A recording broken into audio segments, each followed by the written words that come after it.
T'as la simcha, t'as le bouclier. Pourquoi t'as le bouclier? Il dit Rabbeinu, parce que pourquoi le tikkun haklali c'est le bouclier, on a dit? C'est quoi le tikkun haklali, mes amis? Le tikkun haklali, c'est le concentré de tous les Teilim. David Ameller, il a écrit le Teilim avec 10 sortes de langage de louange. Ashrei, Bracha, Maskil, Shir, Nitzuach, Nigun, Tfila, Oda, Mizmor, Alléluia. Ces 10 sortes de louanges, et avec ces 10 sortes de louanges, il a fait tous les Teilim. La Natseach, Mizmor les David, Mirtam les David, tout, ces 10 sortes de langage. Rabbeinu, il a pris la tête de tous les 10. Il a pris les 10 psaumes qui sont à la tête, qui sont le résumé de tous les 10, bien sûr, et puis des mondes. Et la racine de tout, c'est quoi la racine de la puissance des Teilim, mes amis? Pourquoi on n'appelle pas les Teilim Tfilot? Normalement, c'est des Tfilot, les Teilim. Si c'est des louanges, alors on devrait appeler ça Hallel, ou alors Shirim, ou Shvachim, Tishbachot. C'est quoi le mot Teilim? C'est quoi Teila? Teilim, Teila. C'est quoi Teila?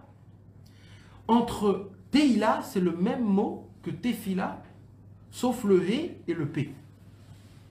Vous savez ce que c'est la différence entre le He et le P?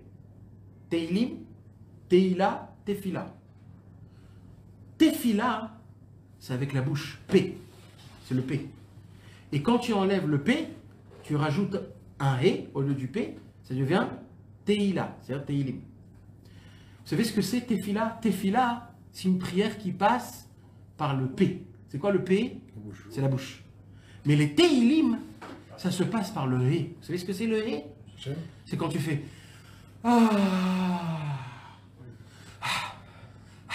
soupirer. Vous savez comment David Ameller, lui, il a fait les Teilim? Vous croyez qu'il était en train de danser et chanter?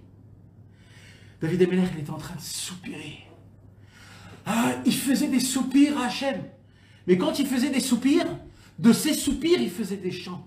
Des soupirs de forte ou soupirs de quoi? Des soupirs de souffrance. Ouais. De j'en peux plus, c'est compliqué, comment je vais tenir? Mais c'était pas comme nous, comment je vais faire? Comme nous disait.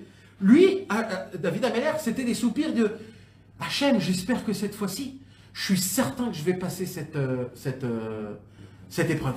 Comme c'est écrit, Ve'ani bechaz decha batarti. Moi j'ai confiance en toi, Hachem, que cette épreuve, je vais la passer.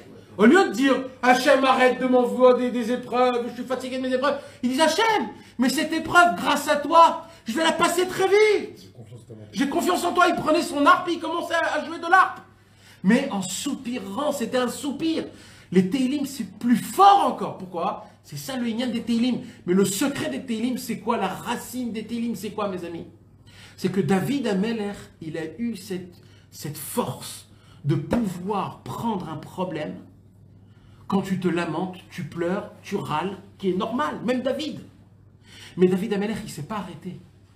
David Ameller, il a pris la décision, dans son Hitbo des doutes, qu'à chaque fois qu'il veut râler et qu'il veut éclater, il fait un chant. Et c'est de ça est devenu tous les Teilim. Les Teilim, c'est une force que quand un homme il tombe, ça le remet. Maintenant il dit Rabbeinu, mais la puissance de David, c'était quoi? C'était la simcha que ça l'emmenait. Il arrivait à chanter, à danser quand il faisait les Teilim. Il dit Rabbeinu, comme l'ultime, le plus haut de tout, c'est la simcha. Il dit Rabbeinu, c'est pour cela que la réparation pour la faute la plus grande, il dit Rabbi Nachman, comme par exemple le Pgam Abrit, ça endommage quoi en premier? La simcha. Ça te met de la tristesse, de la mélancolie, de la lourdeur, du venin du serpent, de la terre. Et il dit Rabbeinu, et quand un homme il est comme ça, il tombe dans le Pgam Abrit. Parce que c'est mamash ça le matkon. C'est-à-dire la recette pour tomber dans le Pgam Abrit, c'est d'être mamash dans des situations pareilles, dans la mélancolie, dans la tristesse, dans le désespoir. Il dit Rabbeinu, alors comment on répare le Pgam Abrit? Il dit Rabbeinu, par la simcha. Mais ça ne suffit pas une petite simcha comme ça. Il dit Rabbeinu, il faut toucher. Il faut toucher la racine de la racine de la racine de la simcha. Et c'est quoi la racine de la simcha? C'est les 10 paroles des Teilim. Le Tikkun HaKlali. Les 10 psaumes. Quand tu lis les 10 psaumes, il dit Rabbi Nathan dans Ilchot, Ishut, Halacha Gimel, Dans le Likuta Alachot Even Haezer, il dit Rabbi Nathan, il se passe à ce moment où un homme, il dit le Tikkun HaKlali, si on regarde le pouls, même le pouls il change, il dit Rabbeinu. Parce que dans le Tikkun HaKlali, ça envoie à Sarah 10 sortes de mélodies, à Sarah Minenegina, qui vont rentrer. C'est quoi une mélodie, mes amis? C'est Une musique. c'est un verrou de... Une musique, mes amis, non. C'est un rythme, non? Pas Oui, c'est un rythme. Mais une musique, la musique, c'est une... Des ondes? Quand tu prends la... C'est une vibration. Vibration. C'est une vibration.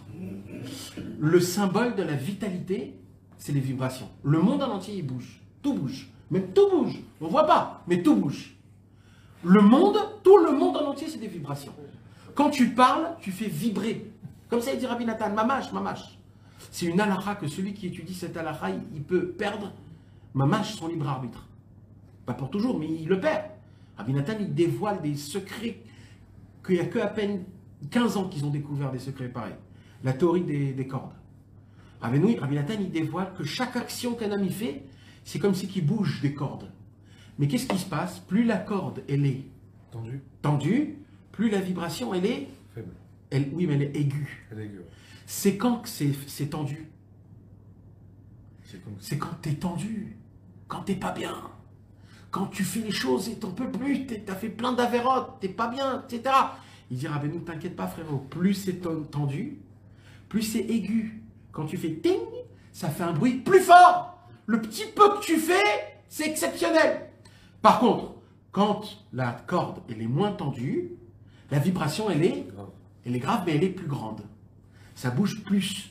C'est-à-dire, quand tu es proche d'Hachem, alors c'est certain que ce que tu fais, ça prend de l'ampleur plus haut, c'est normal. Mais quand tu es tendu, dans le ciel, on t'écoute encore plus fort. Mais il dit, Rabbeinu, chaque action que tu fais, ça fait bouger en haut. Il dit, Rabbeinu, le problème dans le corps humain, même physiquement, qu'on a des maladies, c'est que le sang n'a pas assez d'oxygène propre. Il dit, Rabbeinu, quand tu prends un métar, c'est-à-dire une corde, le fait d'appuyer sur la corde, c'est quoi qui fait l'air? C'est le vent. C'est le vent qui fait la musique. Il dit, Rabbeinu, quand un homme il tombe dans le gamabrit, comme la semence du gamabrit, c'est un concentré de tous les membres, il faut faire une réparation dans tous les membres, et c'est compliqué. Alors il dit, Rabbeinu, comment on fait? Il dit, Rabbeinu, moi, vous allez dire le Tikkun HaKlali, quand vous lisez le Tikkun HaKlali, c'est comme si que David Amelech il jouait à l'harpe. Et l'harpe, c'est quoi? C'est les cordes qu'on fait bouger dans le ciel. Et il dit, Rabbeinu, dans ton sang, dans ton corps, tu reçois 10 sortes de mélodies qui vont renouveler tout ton corps, tout ton sang, matériellement et spirituellement, pour que tu puisses être dans une sensation de simra.